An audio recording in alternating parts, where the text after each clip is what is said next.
नमस्कार। Super India news TV में आपका स्वागत है। मैं हूं राजेश आर्य। आइए देखते हैं आज का विशेष समाचार।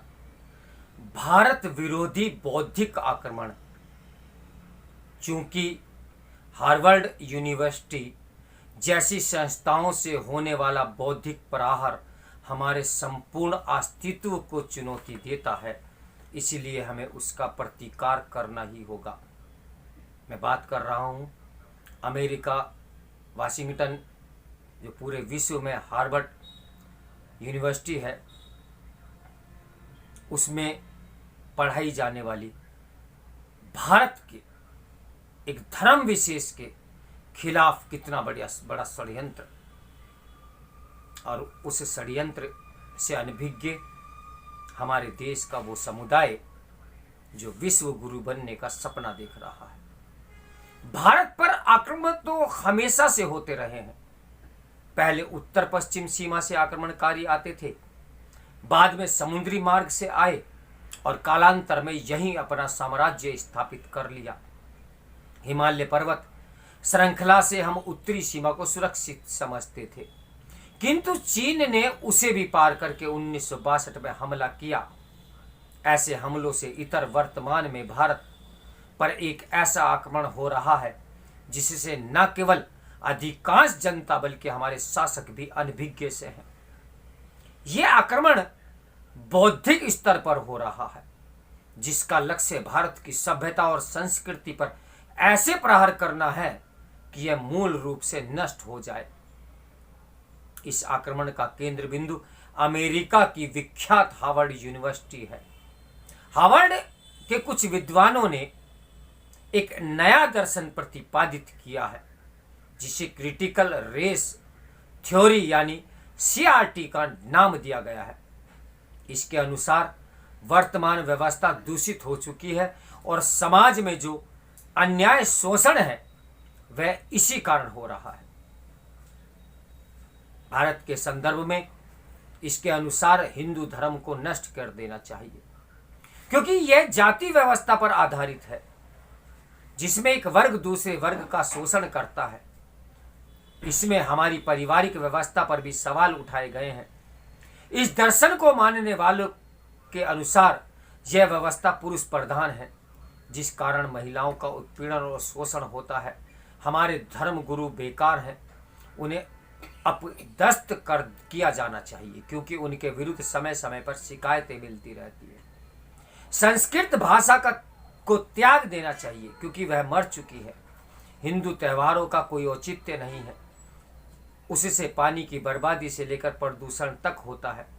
वेदों के बारे में यहाँ तक कहा गया है कि उनमें जो लिखा है वही हिंदू धर्म की कमजोरी है, अन्याय और शोषण का आधार है, इसलिए उनका पठन पाठन बंद कर दिया जाना चाहिए।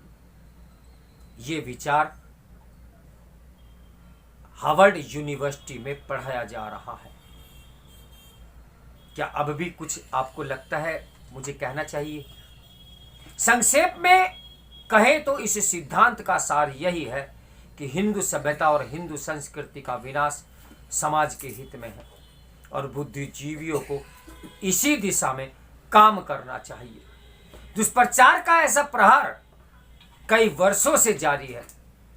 इसका प्रतिकार करने के लिए हमें राजीव मल्होत्रा और विजय विश्वनाथन का कृतज्ञ होना पड़ेगा, जिन्होंने अपनी पुस्तक गहन शोध और अकाट्य तथ्यों के आधार पर लिखी गई है।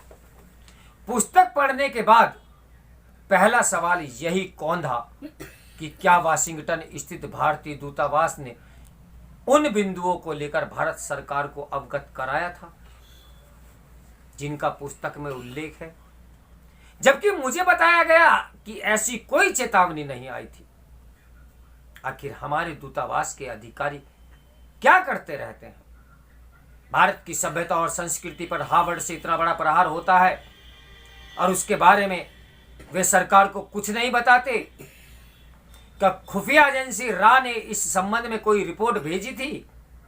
यदि हां, तो उस पर क्या कार्रवाई हुई? और यदि नहीं, तो उनकी भी जवाबदेही होनी ही चाहिए ना।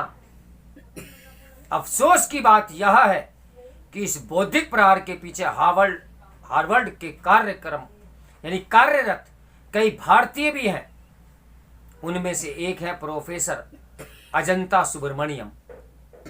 उन्होंने एक किताब लिखी है जिसमें भारतीय प्रौद्योगिकी संस्थानों यानी आईआईटी पर सवाल उठाया है।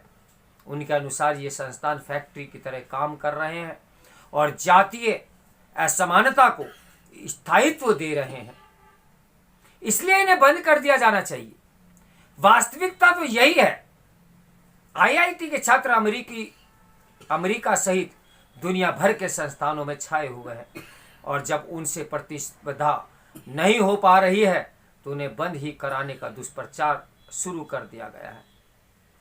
कैनेडी स्कूल में सीनियर फेलो सूरज यंगणे हिंदू धर्म पर अनगर प्रलाप करते रहते हैं।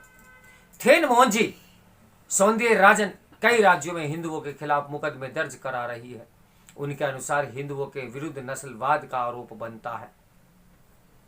मल्होत्रा के अनुसार हार्वर्ड यूनिवर्सिटी की घुसपैठ भारत के अधिकांश वर्गों में हो चुकी है। सरकारी अधिकारी हार्वर्ड जाना बड़े गर्व की बात समझते हैं और वहां के ज्ञान को बिना सोचे समझे निगल जाते हैं। लगभग यही हाल मीडिया के कई प्रतिनिधियों का भी है। उद्योग जगत के बड़े बड़े दिग्गज हार्वर्ड को दान देकर स्वयं को गौरवान्वित महसूस करते हैं। अशोका यूनिवर्सिटी खुद को बड़े गर्व से भारत का हार्वर्ड कहलाती है। दूसरी तरफ मोदी जी कहते हैं कि गुलामी के सारे निशानों को मिटा दिया जाए, लेकिन दिमागी गुलामी से हम कब स्वतंत्र होंगे? मल्होत्रा और विश्वनाथन ने हार्वर्ड यूनिवर्सिटी को सांपों का घरौंदा बताया है। दुर्भाग्य है कि इन सांपों को हम हिंदुस्तान से दूध पिला रहे हैं। टाटा समूह ने हार्वर्ड को $5 करोड़ दान में दिए। लक्ष्मी मित्तल समूह ने $2.5 करोड़ और महिंद्रा समूह ने $1 करोड़। उन दानवीरों से पूछा जाए, यदि उन्हें दान देना ही था तो क्या उस राशि का सदुपयोग सुनिश्चित किया? साथ ही यह भी कि आपने अब इतनी संपदा विदेशी संस्थानों को दी तो उसकी तुलना में भारतीय संस्थानों को कितना दान दिया? हार्वर्ड के तथाकथित विद्वानों के अनुसार भारत की जाति व्यवस्था पश्चिम की नस्लीय व्यवस्था जैसी है। उन्होंने भारत की उच्च जातियों की तुलना अमेरिका के श्वेत श्रेष्ठवाद वाली ग्रंथि से की है और भारत के दलितों को अमेरिकी अश्वेत के समकक्ष बताया है। जाति और नस्ल को एक जैसा समझना दिमागी दिवालियेपन का प्रतीक है। दोनों की ऐतिहासिक और सांस्कृतिक पृष्ठभूमि एकदम अलग है, परंतु अमेरिकी बुद्धिजीवी दोनों को एक तराजू पर तोलकर भारतीयों के अमेरिका में अस्तित्व को और विशेष तौर से हिंदुओं की पहचान समाप्त करना चाहते हैं। हैरत की बात है कि यही बुद्धिजीवी इस्लाम को पीड़ित बताते हैं। भारत सरकार को चाहिए कि उन खतरों को गंभीरता का उचित आकलन कर उनसे निपटने की आवश्यक योजना बनाए। अमेरिका से होने वाला बौद्धिक प्रहार हमारे अस्तित्व को चुनौती देता है। हम शास्त्रार्थ में भारत को पश्चिम की आसुरी शक्तियों को परास्त करना होगा, तभी कुछ बन पड़ेगा, वरना खतरा सिर तक पहुंच चुका है। तो मेरे साथ बने रहिए सुपर इंडिया न्यूज टीवी के ब्रेकिंग न्यूज के लिए। नमस्कार, मैं हूं राजेश आर्या।